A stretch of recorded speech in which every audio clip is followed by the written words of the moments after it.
Attention.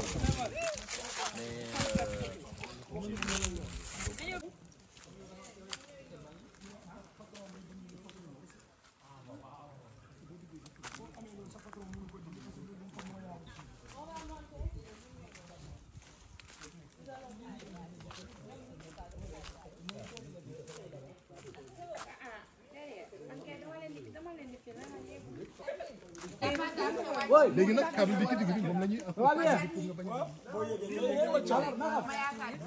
ay yéega guma wala tu peux rester là ma yéegee ba pare ba defaral la script si nga lii da nga koy animé ak musique nga ñuy bëgg a noppi loolu du ñu noppi de musique bi droit non de toute façon dina am PC parce que dina am Bien que c'est combien?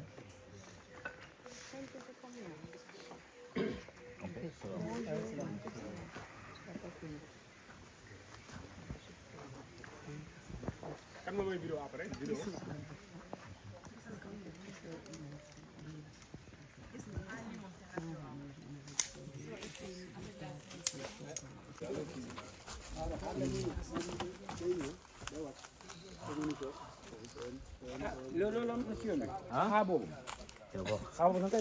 Wow.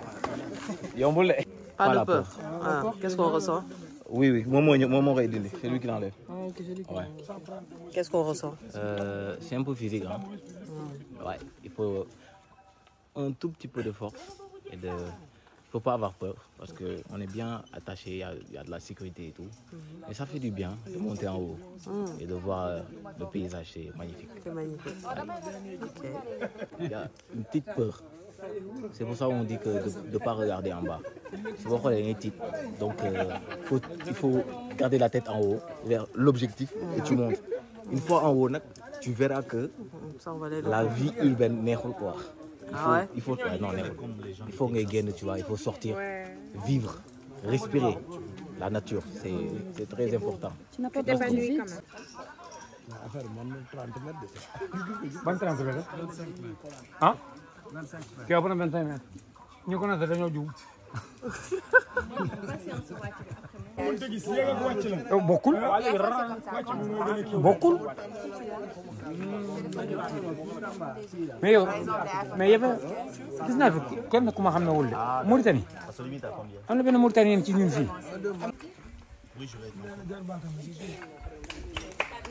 super bien xool ma ci rukk bi oh non mais non mais. Mais ça c'est du sérieux.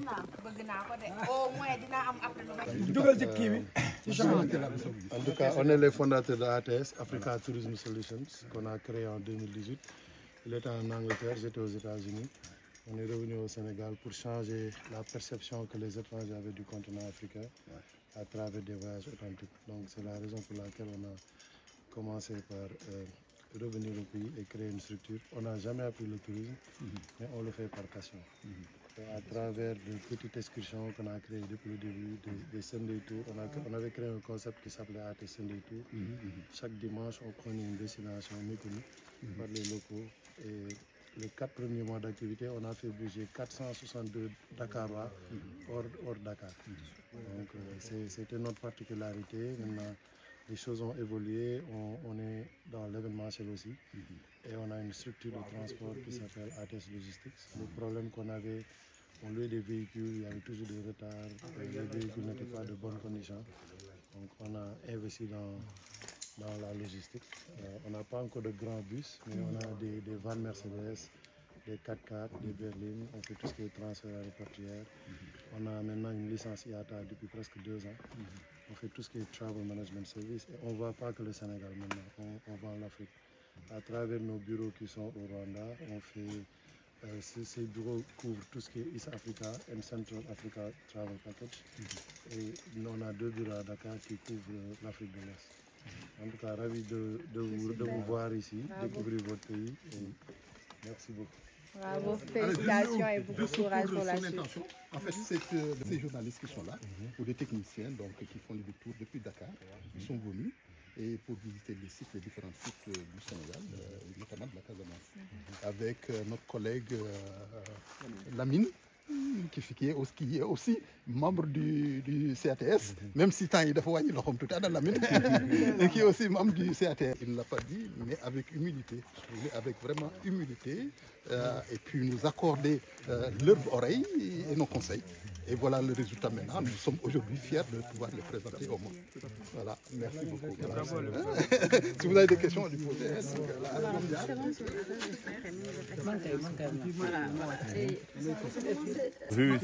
Ça en vaut le coup. Oui, ça vaut le coup, vraiment.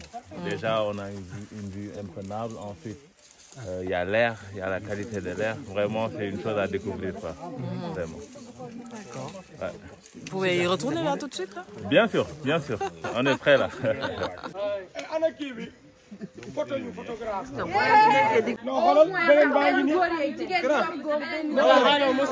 fait l'occasion.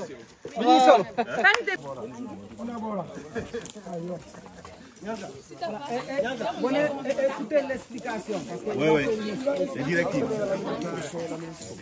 Les formalités.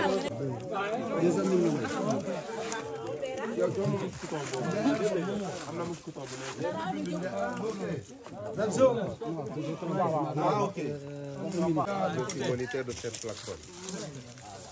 Pour la montée, on a l'autobloquant, le mousqueton et là le boudrier. Du coup, le boudrier, on a un nœud. Ce nœud-là, on prend le coton, on l'accroche au nœud qui est là. Et puis on visse, on ferme le mousqueton. C'est bon. Après l'avoir bien fermé, on se lève du palmier, on fait monter l'autobloquant qui est là. Et là, on s'assoit pour voir si ça bloque. Ouais. Exact. C'est bon. Et top, c'est parti. Câble entre les jambes, on commence la montée. Un pied après l'autre. L'autobloquant, elle nous suit au fur et à mesure qu'on monte. En cas de chute ou de faux pas, ça bloque. Et là, quand ça bloque, c'est pour de bon. Haral. Non, c'est bon. Oui, c'est bon. Il faut fermer ça. C'est la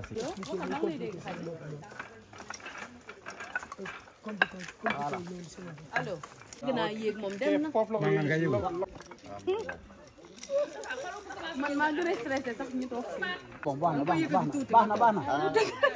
c'est bon, nee na boo ko forcé day naqaree dindi encore.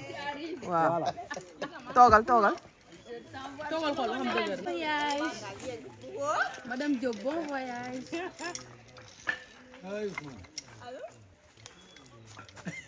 Sala da nga koy yëkkati si kaw, da nga koy yëkkati waaw.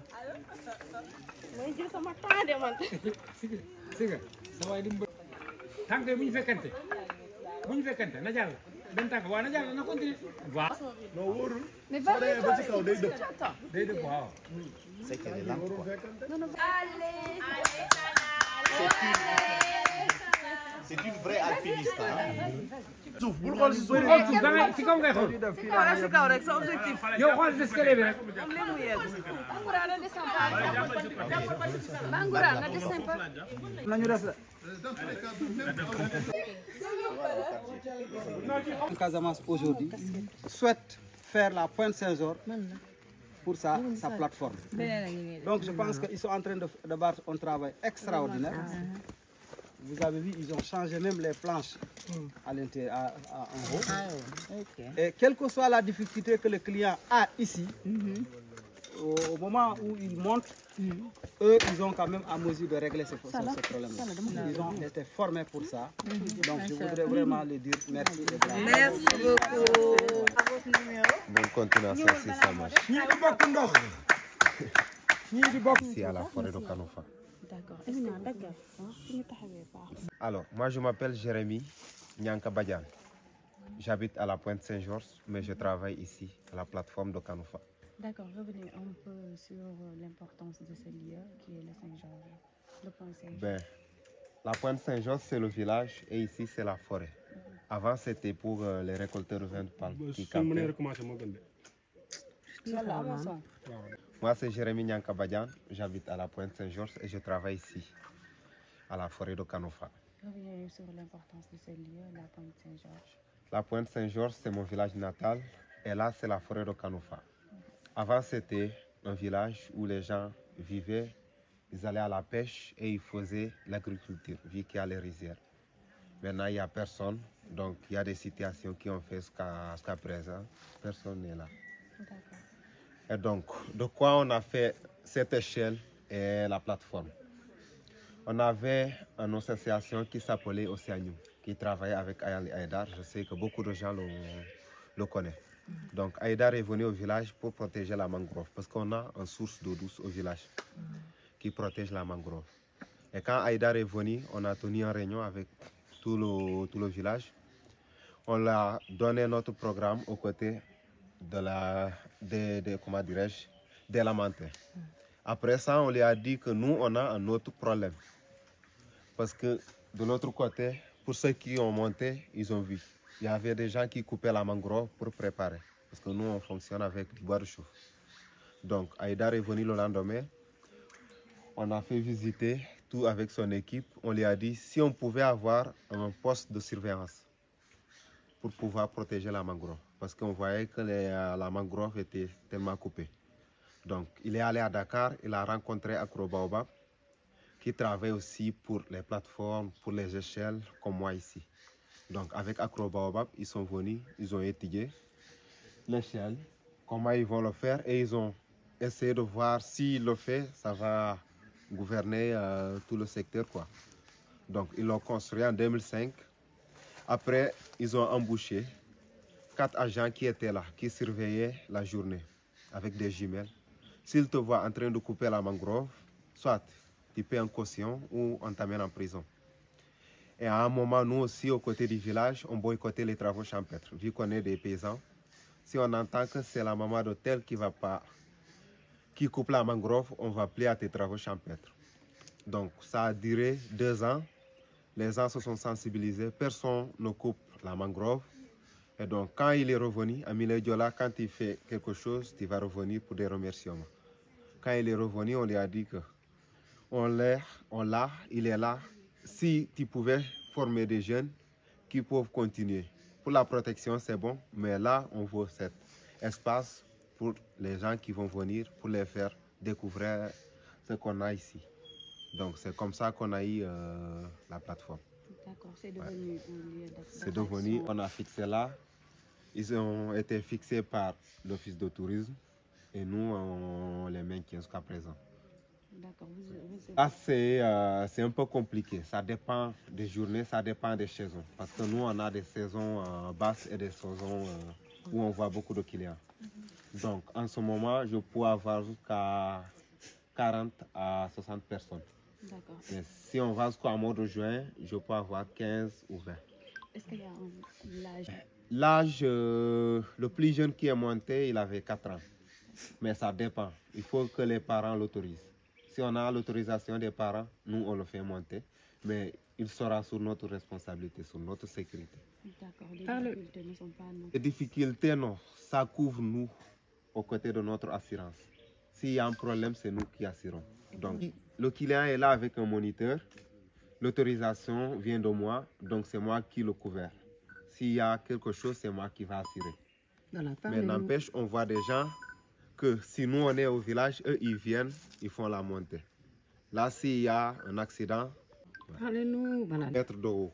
25 On a 25 mètres de haut. C'est même pas évident. Et la plateforme, elle a 7 mètres de long et 4 de large.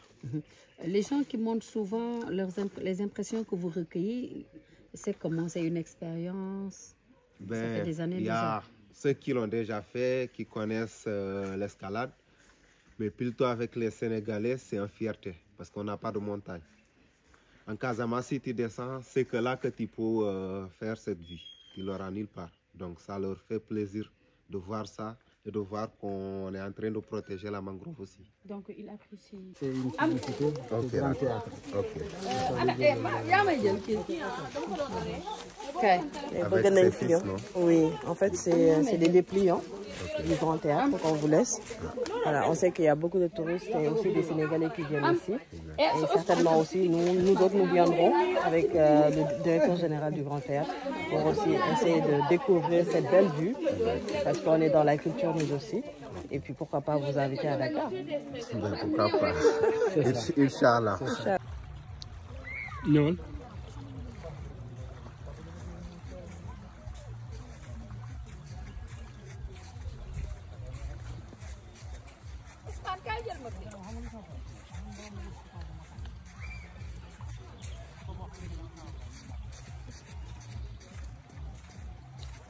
C'est bon.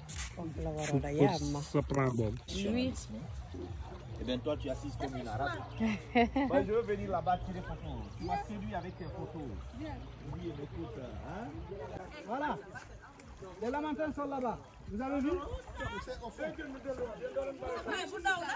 Comment ça s'appelle? Hein? Joseph. Voilà, tu ne peux pas voir les lamentins, c'est pas possible. J'ai compris.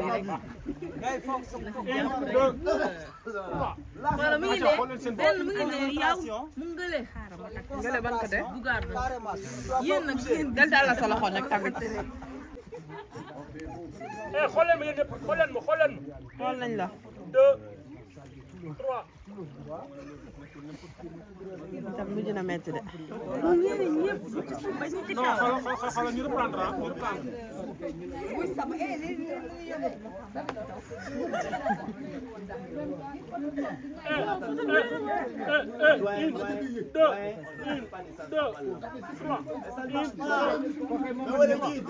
Le guide.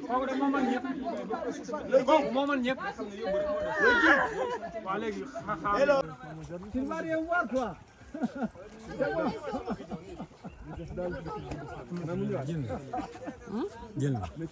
Lamentin, non, non. Ben genre. Signalez là pour moi, s'il vous plaît. Je veux une photo. C'est quoi, oui?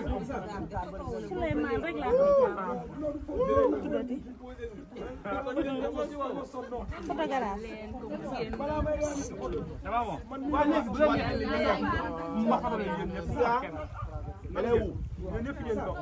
C'est pas joli, hein? Génnaat na. Gis naa ko fee tout droit rek. Madame, tout droit.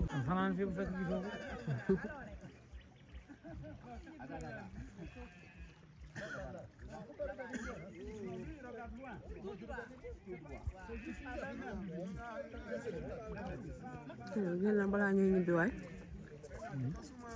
Ne ko génnaata balaa ñuy ñibbi waay. Ah bii de moom bi jàll léegi moom chance la woon.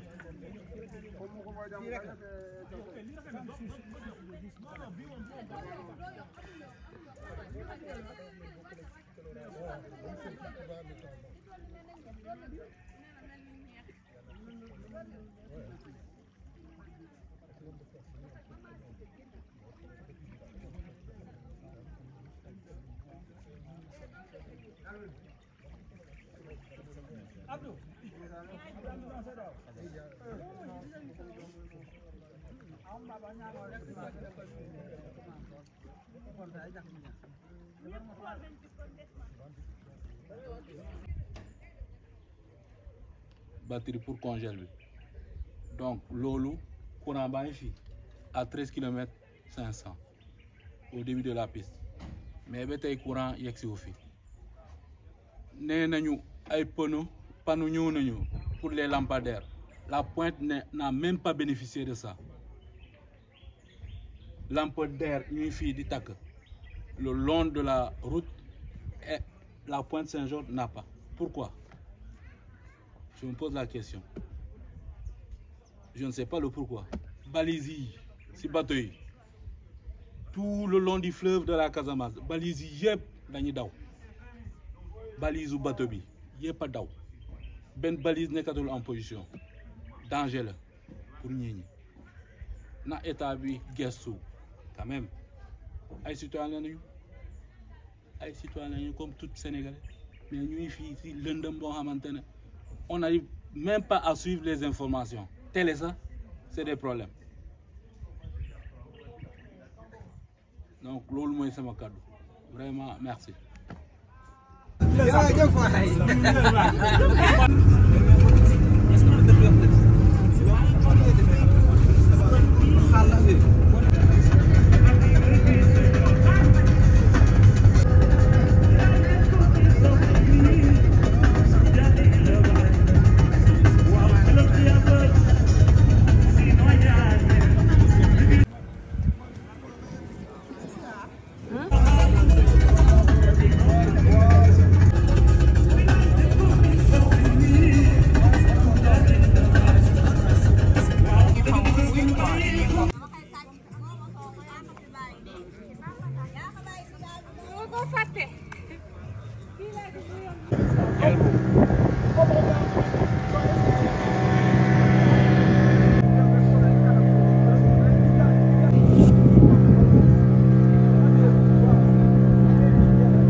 C'est joli, c'est beau à voir.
ñun dañuy wàcc. waaw.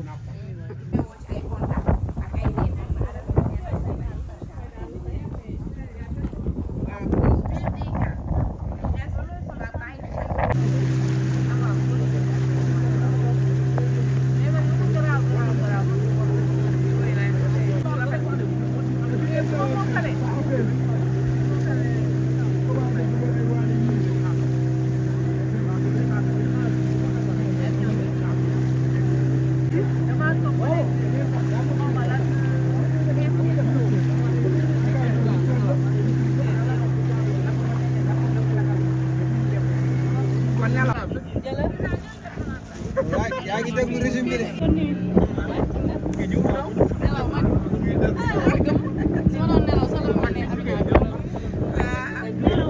Amina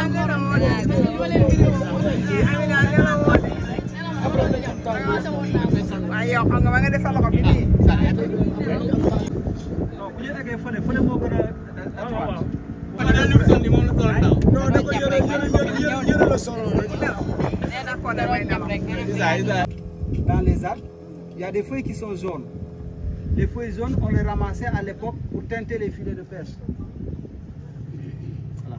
Parce qu'à l'époque, on n'avait que des fils blancs qu'il fallait teinter pour que le poisson ne puisse pas bien voir le filet au fond de l'eau. Les branches, les arbres de bois,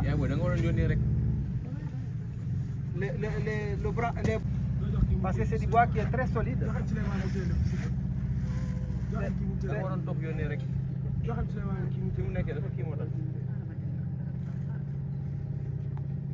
Que c'est du bois qui est très solide. Les branches aussi sont utilisées pour faire les toitures des maisons. Dans les villages, dans les îles, on utilise le bois pour faire les toitures des maisons. Mais quand on aura